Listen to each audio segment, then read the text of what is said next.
mais uma videoaula, a videoaula da lição de número 8 da revista Lições Bíblicas da Escola Dominical das edições CPAD. E a lição de número 8 vem trazendo o assunto o avivamento espiritual no mundo. Nós temos o texto áureo que tem por base o versículo 5 do capítulo 47 do livro do profeta Ezequiel. Diz assim: E mediu mais 1000 e era um ribeiro que eu não podia atravessar, porque as águas eram profundas, águas que se deviam passar a nado, ribeiro pelo qual não se podia passar. A nossa verdade prática diz: somente por intermédio do movimento do Espírito Santo o mundo pode experimentar o verdadeiro avivamento espiritual. A nossa leitura bíblica em classe, ela se encontra no livro de Ezequiel, capítulo 37, do versículo 7 ao versículo 10, e no capítulo 47 também do livro de Ezequiel, a partir do versículo 1, indo ao versículo 5 e até ao versículo 9. O objetivo da lição é, 3 objetivos são eles. Primeiro, explicar o avivamento no tempo de Ezequiel. No tempo de Ezequiel, como é que aconteceu essa ideia de avivamento, como é que se executou, como é que ela aconteceu, o que foi o avivamento no tempo de Ezequiel, como ele pode ser dito. Então, é explicar esse contexto. O segundo objetivo é identificar os grandes avivamentos no mundo. E o assunto da lição é o avivamento espiritual no mundo. E o terceiro objetivo é mostrar que os avivamentos mudam o rumo da história. E isso é fato. A gente vai observar aqui nesta lição. E eu convido você que está nos dando essa audiência, que acompanhe com a gente agora no primeiro tópico desta lição, o tópico 1, o avivamento no tempo de Ezequiel. Correspondendo ao nosso primeiro objetivo, que é entender, que é pensar, que é falar um pouco sobre o avivamento no tempo de Ezequiel. A gente tem aqui a gente precisa fazer uma contextualização dessa época, desse período vivido por Ezequiel. Ezequiel estava entre os exilados, a gente já viu lição tratando sobre isso. Em 3 momentos a Babilônia passou pelo reino de Judá e levou pessoas para a Babilônia como escravos. Isso fazia parte, de certo modo, do castigo de Deus sobre o povo, esse exílio da Babilônia. Por quê? Porque o povo estava vivendo, já fazia bastante tempo, transgredindo as leis de Deus. E eles tinham um acordo, Deus e o povo e Deus, que aquele povo, o povo de Israel, seria o povo de Deus. E Deus, Jeová, seria o Deus do povo de Israel. Só que o povo estava transgredindo esse acordo, esse posicionamento firmado. Em Isaías, Deus chama a atenção, por meio de Isaías, no livro de Isaías, o povo é chamado a atenção porque quando Deus chama o povo ao arrependimento. Isaías é um elemento porta-voz de Deus que chama o povo ao arrependimento, mas o povo não vem. Depois, Amós faz isso também. Isso aqui, de certo modo, cronologicamente, em um tempo que vem numa sequência de fatos. Amós vai também chamar a atenção do povo, dizendo que o povo adora a Deus, mas adora uma parte, é como se uma parte de cada um adorasse a Deus e a outra parte adorasse, se voltasse para a idolatria. Então o povo estava numa situação dúbia, uma situação servindo a 2 deuses, 2 senhores, o que não era possível viver com sucesso dessa forma. Em outro momento, Oséias vai também chamar a atenção do povo e repreende o povo. Ele repreende o povo porque o povo vive na infidelidade, porque o povo é infiel. Até que chega um momento lá no ano 605, que Nabucodonosor passa por lá e Deus o instrui, mesmo sem ele saber, e ele começa a levar o povo para o cativeiro babilônico. E isso vai perdurar por 70 anos. Até que Ciro elemento de Deus, instrumento de Deus para esse fim, tirar o povo do exílio. Mas então isso foi o que aconteceu no tempo de Ezequiel. Ezequiel vivia, né, nesse período, nesse tempo, e ele vai profetizar, vai falar sobre essa situação toda. E no capítulo 37 de Ezequiel, que é o nosso capítulo em foco, ele vai falar da situação do povo, de como o povo se encontrava. O povo se encontrava num estado de crise, num estado em que eles não imaginavam que tivesse solução para eles.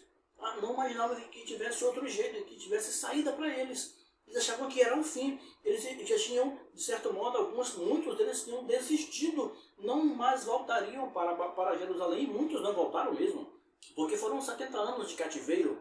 E o povo estava humanamente na pior das situações. Situação parecida com essa, só a situação que ocorreu na época da Segunda Guerra Mundial, quando o povo estava lá na Alemanha passando pelo Holocausto. Então, são dois períodos vergonhosos que o povo judeu sabe que viveu, e foi os períodos mais dramáticos da vida deles. A crise, a gente precisa entender isso, e eles estavam em crise, isso é mostrado lá em Ezequiel capítulo 37, a crise precede o avivamento. Qual era a crise? Mostrada em Ezequiel capítulo 37, porque no primeiro subtópico a gente tem a calamidade e restauração de Israel. Qual era o estado de calamidade? O estado de calamidade era exatamente como o povo estava na visão. Era um vale, foi mostrado para Ezequiel, um vale de ossos secos. E detalhe, esses ossos estavam sequíssimos. Ou seja, esses ossos estavam assim há bastante tempo. Eles estavam sequíssimos. Um outro detalhe interessante que a gente pode observar é que esses ossos eles não estavam enterrados, esses ossos estavam expostos. Para o povo judeu, morrer e não ser enterrado é uma situação desonrosa, uma situação que eles não desejariam em hipótese alguma. Morrer e não ser enterrado. Ser enterrado para eles era uma questão de honra. E então eles estavam desonrados, eles estavam mortos, um vale de ossos secos, muita gente. Esse era o estado de crise que eles viviam. O povo estava sem nenhuma esperança. Na visão, eles estão todos mortos.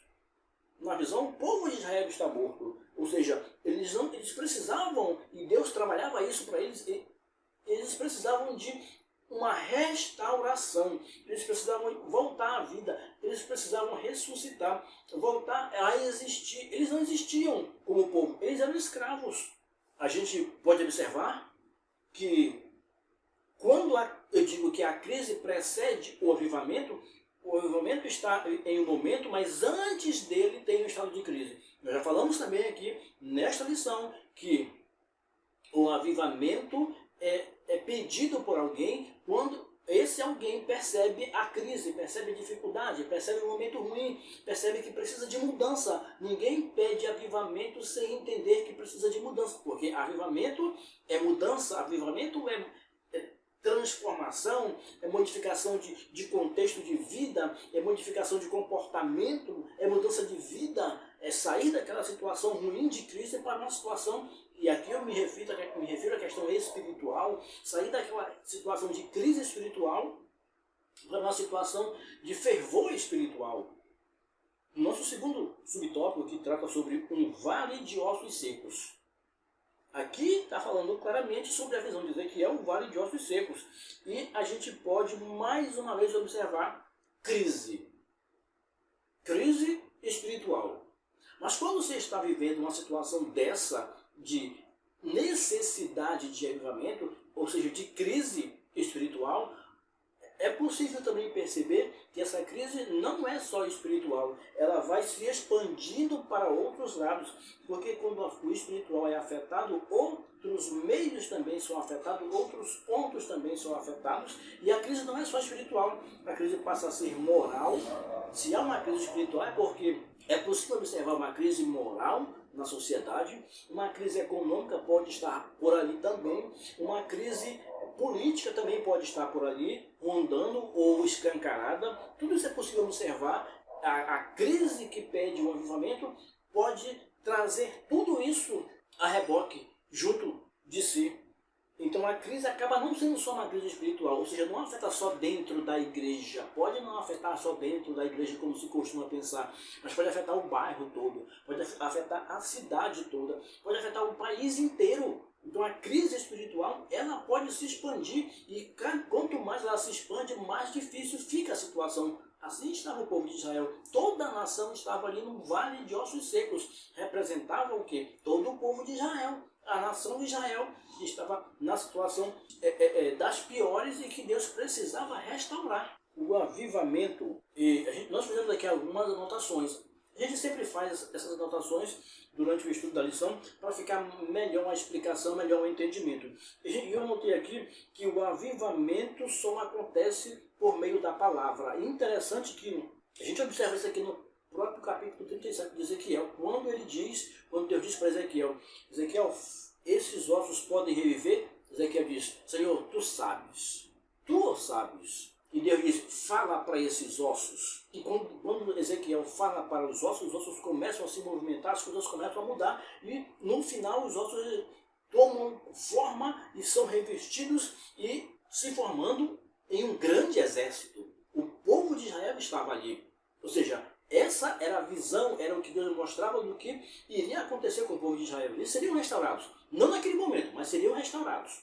O que eu quero destacar é que o avivamento acontece por meio da palavra. No nosso contexto, trazendo para os nossos dias, avivamento precisa de palavra. Acontece por meio da palavra. Palavra sadia, palavra autêntica, palavra de Deus verdadeira, palavra de Deus com unção.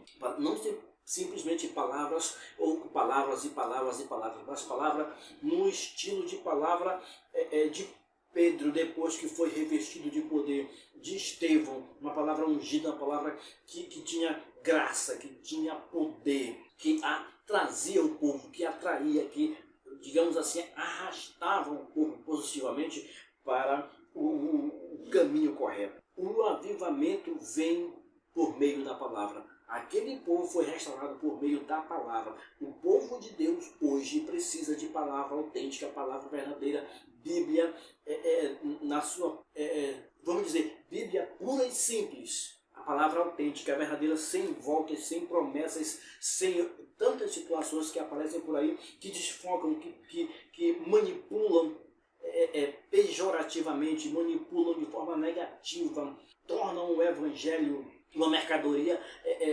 promocional, barata e até às vezes dado relativamente de graça. Não é bem assim. Ele tem um preço e não pode ser simplesmente manipulado assim, não. Ele tem que ser trabalhado na sua forma original, do jeito que ele é, de forma pura, de forma genuína. Indo para o nosso terceiro subtópico, a gente tem o Rio das Águas Purificadoras. Agora a gente já está no capítulo 47 do livro de Ezequiel.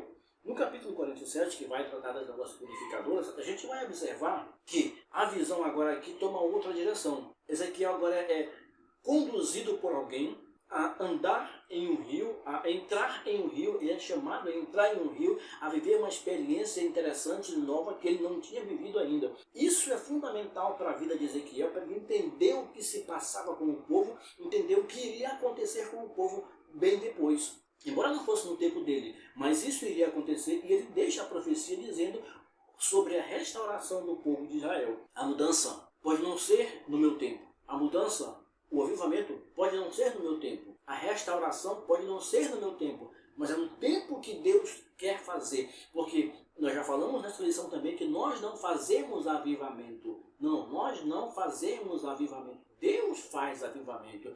A gente busca, a gente pede, a gente, como fez Elias, arruma um altar, procura fazer aquilo que é necessário ser feito para dar condições, digamos assim, da nossa parte para o avivamento. Sentir a crise, pedir o avivamento, arrumar o altar. Mas Deus é que manda o fogo, Deus é que traz o avivamento. Não é uma tarde de avivamento que vai trazer o avivamento. Não é uma manhã de avivamento que vai trazer o avivamento. Não é um culto de avivamento, uma semana de culto de avivamento que vai trazer o avivamento. Não.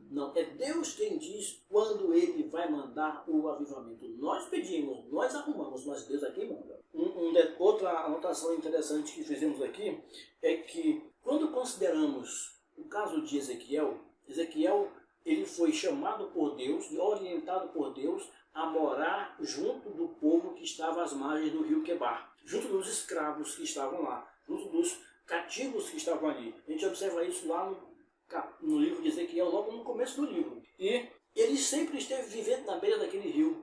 Ele teve visões ali. Ele chegou a estar reunido com os anciãos ali. Ali era o lugar dele. Mas Deus estava dizendo que ele agora precisava, lá no final do capítulo, no final do livro, no capítulo 47, ele está chamando agora Ezequiel para uma experiência nova. Sai simplesmente da beira do rio. Tu passou todo esse tempo na beira do rio, vivendo na beira do rio, mas tu nunca entrou no rio, Ezequiel. Eu vou te mostrar uma experiência interessante. Vem, entra no rio.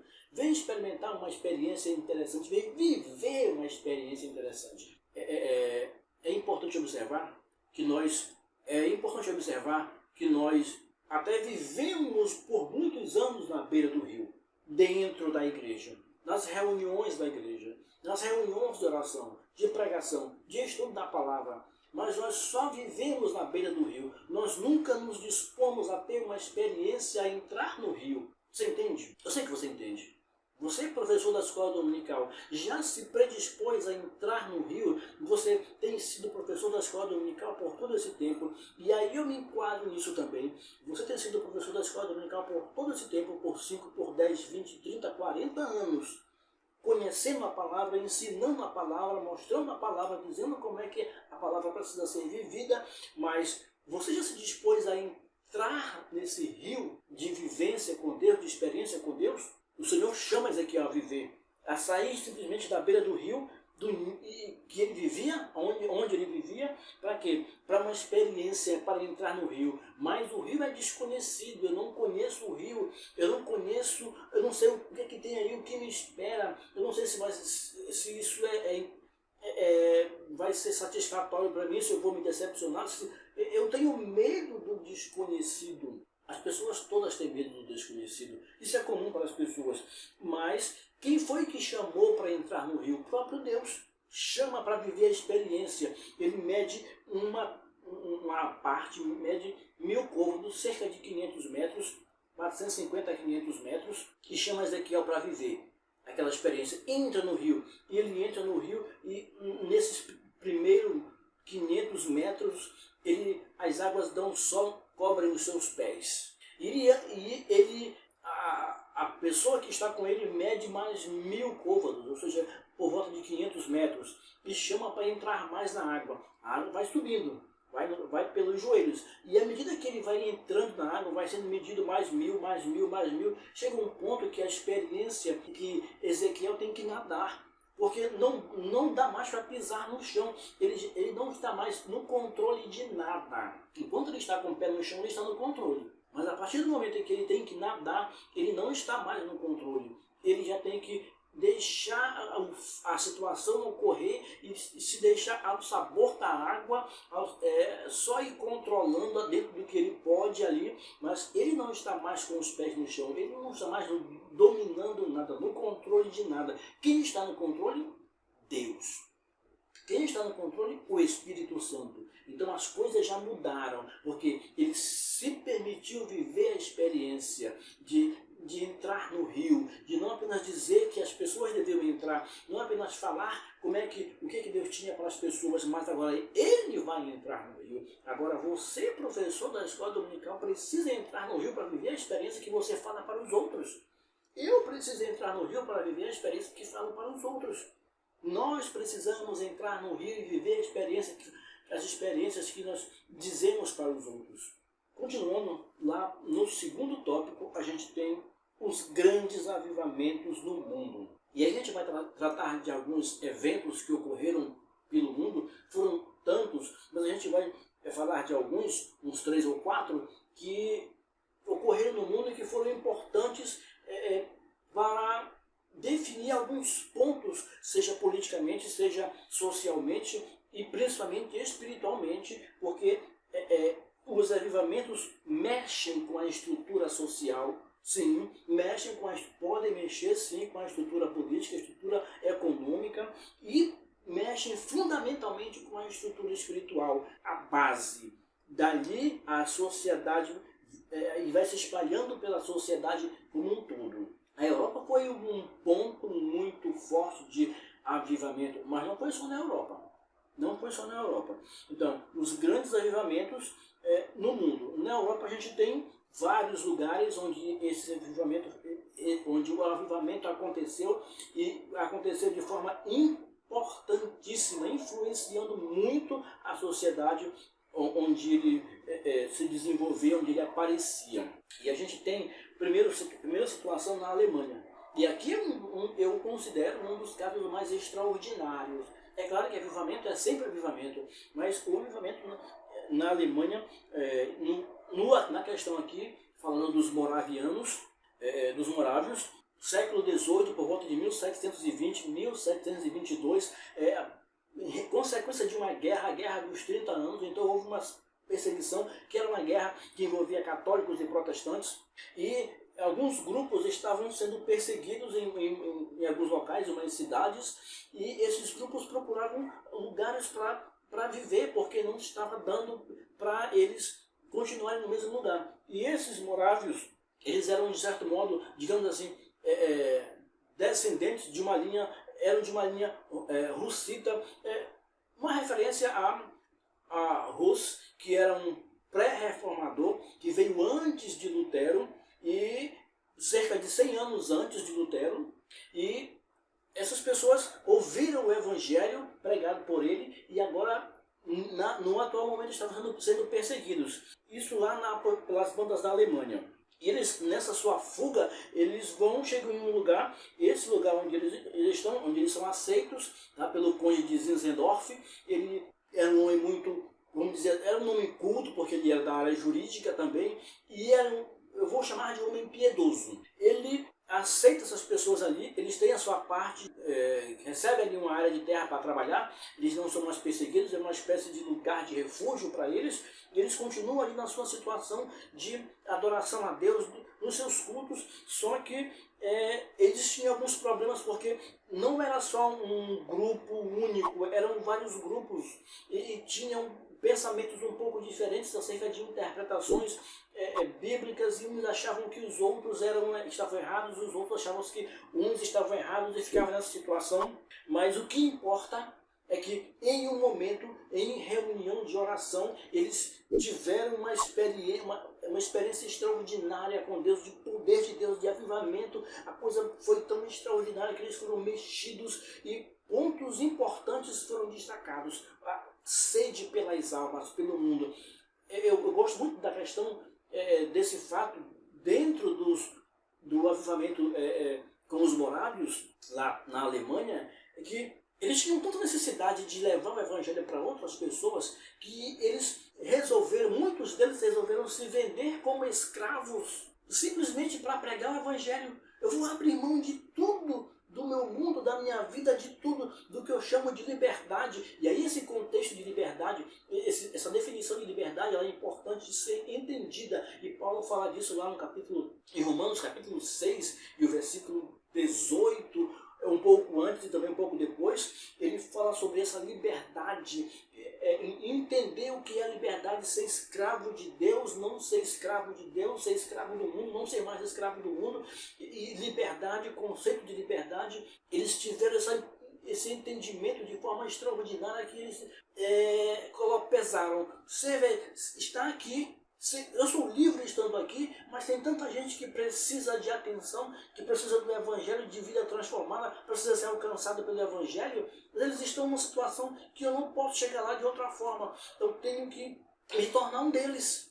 E eles se vendiam como escravos para estarem no meio dos escravos e ali pregar o evangelho. Você percebe o que o avivamento pode fazer? E eu sempre digo, o avivamento tira o medo. O avivamento tira o medo. O avivamento tirou o medo dos crentes, dos discípulos que estavam lá em Jerusalém quando Jesus morreu, e eles estavam no cenáculo, e antes eles estavam com medo porque Jesus tinha morrido, e o ambiente era tenso, o tempo, a época era tensa, os dias eram tensos porque tudo podia acontecer.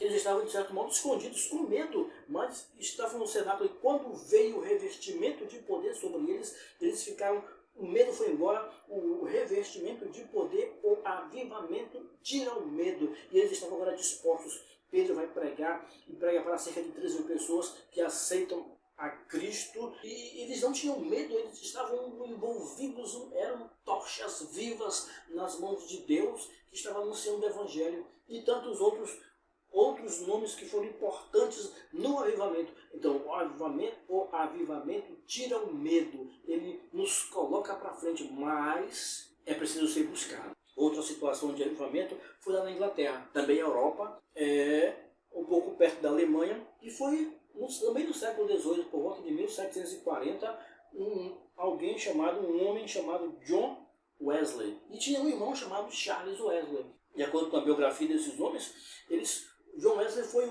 em um incêndio em sua casa, ele foi o último a ser tirado, a ser resgatado do incêndio. Não eram poucos os seus irmãos, de sorte que a sua mãe dizia que ele era um tição tirado do fogo. O tempo passa, John Wesley cresce, e John Wesley agora envolvido na questão cristã, na questão do Evangelho, e ele vai desenvolver, ele vai buscar, ele vai crescer, ele vai estudar, voltado para essa área da pregação, de fazer a obra de Deus. E ele se via como um crente nota 10, um crente que fazia a obra de Deus, que evangelizava, que ia para o meio das tribos indígenas pregar, veio para a América pregar, e não deu muito certo, mas ele se achava um crente e tanto.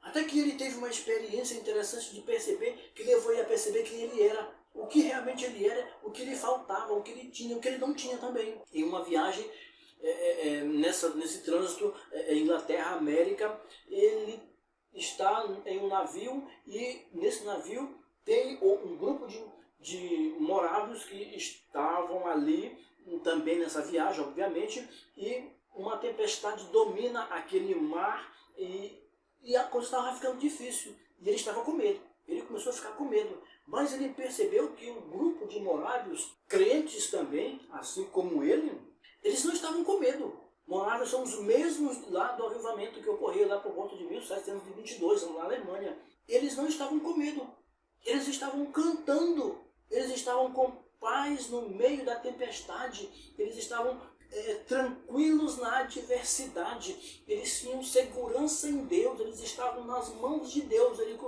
eles entendiam o que era estar nas mãos de Deus, ter a segurança de Deus, e em meio à tempestade eles cantavam. Isso não é muito fácil de viver, ter esse controle, ter essa fé, acreditar que Deus está no controle, dizer que Deus está no controle, e viver considerando, entendendo, tendo a fé que Deus está no controle. Tem que ter vivência com Deus, tem que ter experiência com Deus, tem que passar por um avivamento, tem que ter uma disponibilidade de vida entregue nas mãos de Deus. E ele percebeu que ele não era bem o que ele pensava que era. Ele não era o que ele pensava que era. E aí depois ele foi passar por uma experiência com Deus. Deus estava então tratando com ele, mostrando que as coisas não eram como ele pensava, que ele não é tudo aquilo que ele achava que era. Será que eu sou tudo aquilo que penso que sou? Você já pensou isso? Professor da escola dominical, será que você é tudo que você pensa que é? Ou será que você não pensa que é qualquer coisa? É importante pensar sobre isso. Será que eu sou tudo que penso que sou? Será que aquilo que eu acho que sou, realmente eu sou? Deus foi mostrar para Wesley, para John Wesley, que ele não era o que ele pensava que era. E aí, quando ele entendeu que não era, as coisas mudaram, e ele realmente foi um tição tirado do fogo, alguém disponível para a obra de Deus, alguém que estava pronto para fazer a obra de Deus depois da experiência que ele viveu lá com os morávios. Deus levanta situações para nos mostrar onde devemos mudar, o que temos e o que somos, e o que precisamos ter e o que precisamos ser. E é importante quando compreendemos isso. Outra situação, avivamento no país de Gales. Evan Roberts foi o nome, vamos dizer assim, um grande nome no país de Gales com relação a avivamento. Mas antes dele, um outro crente de envolvimento com Deus, ele pedia avivamento. Ele sentia necessidade, ele via a crise, sentia necessidade e pedia avivamento. Mas ele não pedia nem que ele fosse o elemento do avivamento, um instrumento. Mas ele dizia, Deus, levanta alguém, mas eu te peço, Deus, levanta alguém que seja lá das minas de carvão, ou alguém que seja lá do meio rural, lá da roça, para ser um instrumento desse avivamento aqui no país de Gales. E a pessoa pedia isso, o irmão pedia isso, o crente pedia isso a Deus, estava focado nisso, era a sua oração. Deus ouve essa oração e um menino aos 13 anos já pedia a Deus, já conversava com Deus sobre avivamento. Um menino de 13 anos já falava sobre avivamento, esse menino era Evan Roberts. Depois de um tempo, Deus vai direcionando, as coisas vão acontecendo, Deus vai trazendo ele para cá, para ali, levando ele para onde ele tinha que passar, deixando ele viver o que ele tinha que viver, permitindo a ele viver as experiências que ele tinha que viver. E chega num tempo em que ele é o elemento maior de Deus para o avivamento lá no país de Gales. É claro que isso não foi sozinho, mas ele foi o grande instrumento de Deus lá no país de Gales para o avivamento. E um avivamento estrondoso que em menos de um ano, aproximadamente durante 10 meses, cerca de 100 mil pessoas vieram a Cristo. 100 mil pessoas foram alcançadas pelo Evangelho. 100 mil pessoas foram trazidas das trevas para o Evangelho, para a luz. Isso é avivamento. O país de Gales precisava disso. Alguém entendia isso. Alguém sentia a crise. E isso acontece, Deus traz o avivamento porque alguém pediu, alguém sentiu a crise e Deus determinou, Deus mandou, Deus trouxe. Mais uma situação a gente pode mostrar aqui lá nos Estados Unidos. É o nosso segundo subtópico, mas são tópicos que estão de certo modo amarrados, diretos. Um é a sequência do outro. Nos Estados Unidos, Deus também queria avivar os Estados Unidos. Olha a necessidade de avivamento. Lá na Europa, vários países da Europa, nós citamos 3, mas tiveram outros, não foram só esses. Mas Deus levanta um avivamento na Europa. Deus traz agora um avivamento nos Estados Unidos. Nomes importantes que a gente conhece foram instrumentos de Deus para este avivamento. A gente tem, por exemplo, Edwards, ele foi um dos grandes elementos de Deus para este avivamento. Charles Finney também foi um grande pregador numa linha pentecostal, elemento de Deus para o avivamento nos Estados Unidos. É importante a gente destacar que esses dois, o Edwards e o Finney, eles nem eram filhos de religiosos. Não eram filhos de religiosos, mas Deus os trouxe de lá, de onde estavam, para desenvolver esse trabalho de avivamento, para serem os instrumentos, as ferramentas de Deus para o avivamento nos Estados Unidos. Na América, eles, vamos dizer assim, reviraram a América em termos de avivamento, de poder de Deus. Eles eram as ferramentas de Deus, os instrumentos de Deus. E interessante dizer também, quando chega o avivamento na América, e isso não é só marca da América não, mas citando aqui a América, na América cerca de 2/3 dos crimes foram reduzidos. Os crimes foram reduzidos em 2/3. E em 2/3 de aproximadamente 100, esse número cai para 66. Aproximadamente 2/3 de 100 crimes, acontece apenas 33 crimes. 2/3 deixam de existir. Por influência de quê? Do avivamento. O avivamento entrando na sociedade, mudando a sociedade, mexendo com as estruturas sociais, mexendo com a sujeira, lavando a sujeira do pecado, lavando a idolatria, lavando a imoralidade, lavando o crime, deixando limpo o ambiente social. A gente vai ver isso mais adiante, nos resultados do avivamento para a sociedade. E ainda a gente tem agora um outro evento. E aí é o nosso terceiro subtópico, as raízes do avivamento pentecostal. O avivamento lá do país de Gales, ele chamou a atenção de uma pessoa, um crente chamado Charles Farrar. O Charles Farrar, ele deu uma passada lá pelo país de Gales e ele percebeu aquele negócio ali, ele foi ver, ele enxergou e ele viu que aquilo ali era interessante. Aquilo ali mexeu com ele, incomodou ele. E ele, começando a trabalhar essa linha de buscar a Deus, de se envolver com Deus, de querer mais de Deus, de avivamento. Eu também quero avivamento, esse negócio de avivamento é interessante, eu preciso, os Estados Unidos precisa, a América precisa, eu preciso, a minha cidade precisa. Ele cria o movimento da fé apostólica. Tempo depois, um outro pregador Isso por volta de 1901, 1900. Em 1901 tem um outro pregador, um pregador negro, que é o William Seymour. William Seymour, ele começa a pregar e se envolver com essa ideia, se envolver, que eu digo, o Espírito Santo começa a incomodá-lo, porque ninguém vai atrás disso simplesmente por querer se envolver assim, se não sentir necessidade, se não sentir que precisa, se não perceber crise. Então o William Seymour começa então a trabalhar nessa mesma linha de oração, de busca do Espírito Santo, de desenvolvimento dentro de um grupo lá, e ele foi atraído por esse movimento do Charles Farman, e ele agora começa a seguir essa mesma linha do movimento da fé apostólica. O que acontece? Ele foi batizado no Espírito Santo, com evidência de línguas estranhas. Isso não era uma situação que ocorria para todos, mas nesse caso específico aqui, do avivamento pentecostal, ele foi batizado com o Espírito Santo e ele foi com evidências de línguas estranhas. Isso era 1901. E aí ele começa então pregar em outros lugares, muda de lugar. Em 1906 ele já está lá pregando na Califórnia e prega na sua própria casa. Mas o ambiente se torna pequeno, aquilo começa a crescer, ele começa a ir para mais distante, para atingir mais pessoas, alcançar mais pessoas. E agora ele encontra um prédio fechado lá, quase que abandonado, e ele vai lá, de alguma forma consegue entrar ali e começa a reunir o povo ali, e a coisa muda. Aí, onde era esse prédio? Rua Azusa 312. O movimento da Rua Azusa que é conhecido, que é falado no meio pentecostal, e que você precisa conhecer. Você que é pentecostal precisa conhecer esse movimento, ele tem tudo a ver com você.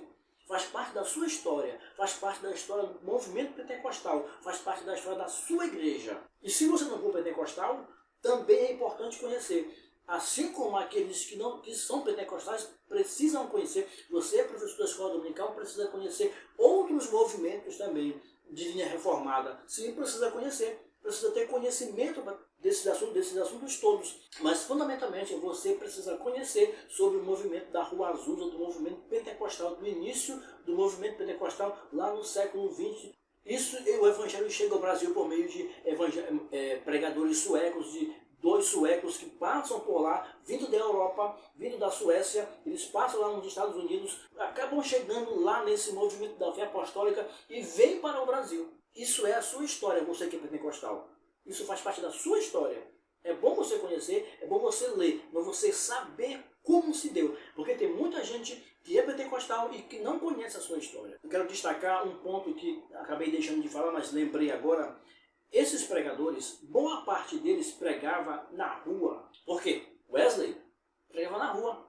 Wesley foi tirado da igreja porque a sua pregação não estava condizendo com os moldes do culto onde ele estava, da sua denominação. Então ele foi tirado, foi pregar na rua. E tantos outros foram pregar na rua também por esse motivo, porque eles de certo modo incomodavam e não eram mais aceitos onde estavam. E pregando na rua, o evangelho se expandia, mais pessoas eram alcançadas, ouviam o evangelho. Vamos agora para o nosso terceiro tópico, que é os avivamentos mudam a história. Mudam a história. A gente tem aqui impactos no mundo, que é o nosso primeiro subtópico. Os impactos no mundo. E aqui eu destaquei aqui uma parte do comentarista, que ele deixa aqui, que é muito interessante.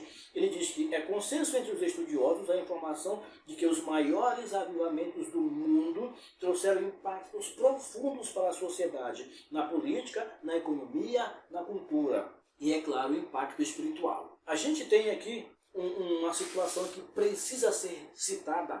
Não posso deixar de falar nessa situação, nesta lição, é que o avivamento ele foi uma ferramenta extraordinária de combate ao racismo. Aconteceu um avivamento na África do Sul, já agora no século XXI, na década de 60, 1960, 66, por aí, o avivamento na África do Sul. Esse avivamento foi extraordinário de tal forma que naquela cidade, naquele lugar onde aconteceu o avivamento, brancos e negros conviviam. A África do Sul, apartheid, os brancos estavam no poder, e até alguns anos atrás era muito citado África do Sul, Nelson Mandela, apartheid, segregação racial. E em meio a tudo isso, lá na década de 60, chega um avivamento lá na África do Sul, em uma cidade, e brancos e negros estavam juntos. Brancos e negros na igreja. Isso é extraordinário.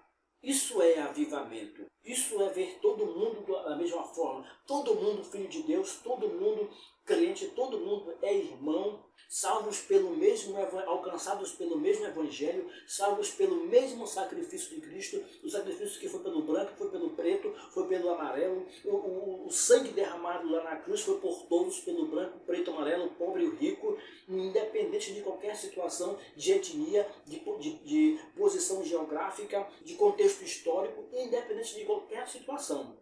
O evangelho é para todos. O sangue de Cristo derramado na cruz foi por todos. O sacrifício de Cristo na cruz foi por todas as raças. Foi por gente de todas as cores. Não foi para os brancos especificamente, ou para os asiáticos, ou para os negros. Não, foi para todas as etnias. O avivamento traz isso.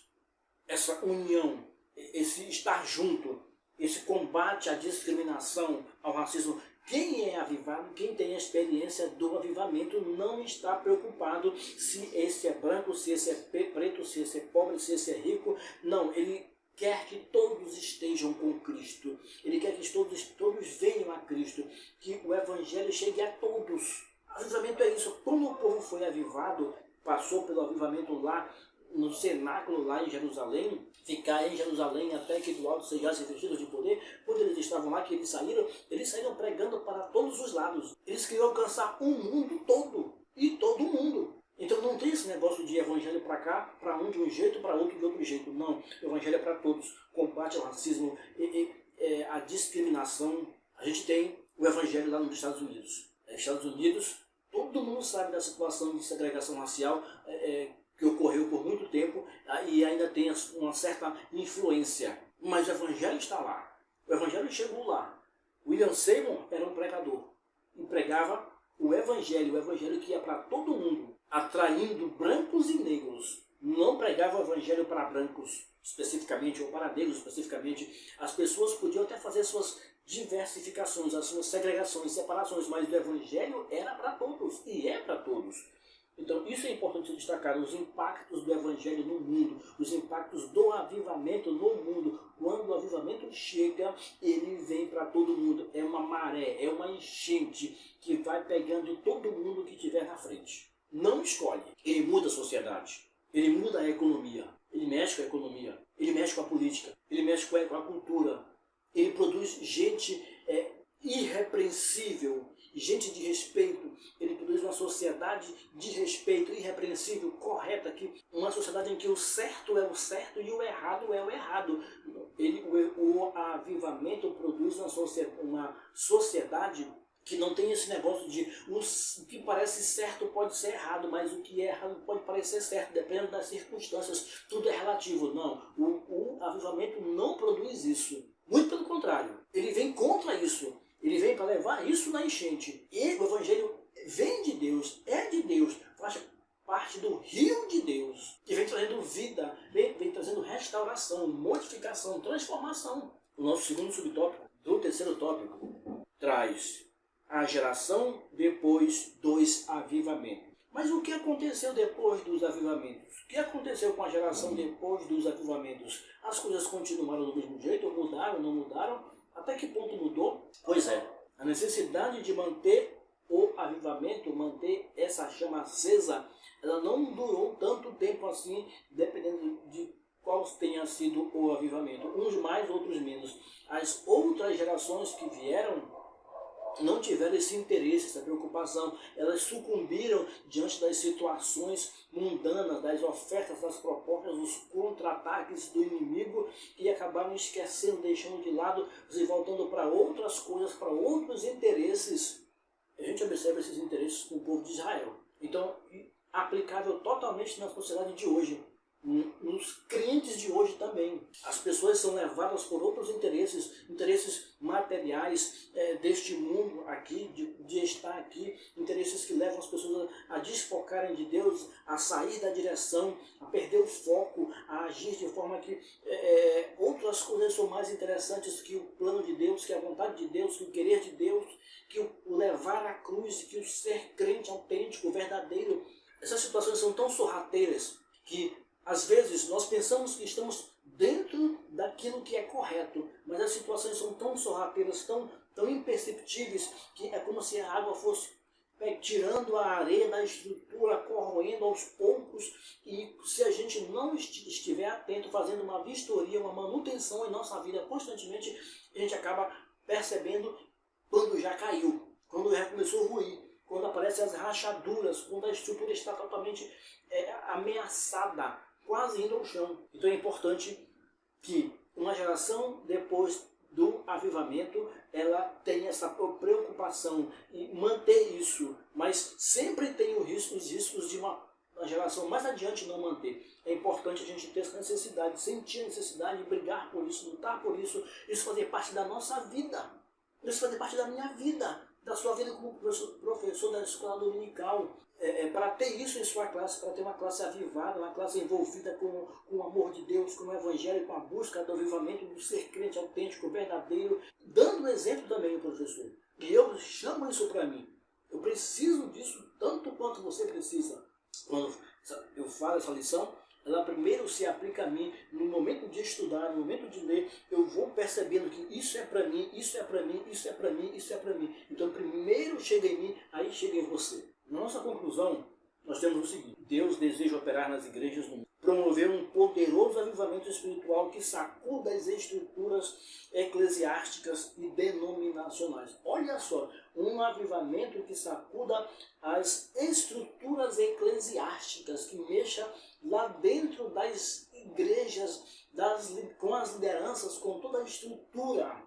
Porque a estrutura, em muitos casos, na maioria dos casos, a estrutura tem que ser mexida. A estrutura está corroída, corrompida, rachada. E precisa ter modificação, ter restauração, ser mexida, ser alterada. E o avivamento vai trazer isso, ele vai escancarar aquilo que precisa ser escancarado. Ele vai tirar o véu, ele vai deixar desnudo aquilo que precisa ser visto, enxergado pelas próprias lideranças. E até aquilo que eles estão vivendo e fazendo e que não estão percebendo, ou que estão percebendo, mas estão deixando acontecer porque está sendo conveniente. O avivamento vem para mudar tudo isso, para mexer com tudo isso, sacudir as estruturas eclesiásticas e denominacionais. Entretanto, é preciso buscar o batismo no Espírito Santo com perseverante fervor. É preciso buscar esse revestimento de poder. É preciso buscar esse avivamento, pedir esse avivamento para Deus, dizer que quer, que necessita. A gente fica por aqui com essa conclusão e eu aguardo você em nosso próximo vídeo, nossa próxima pré-aula sobre a escola dominical, tratando sobre avivamento. E a próxima aula, ela é interessantíssima, sim, trata também sobre avivamento e avivamento no Brasil. Muito obrigado, até o nosso próximo vídeo.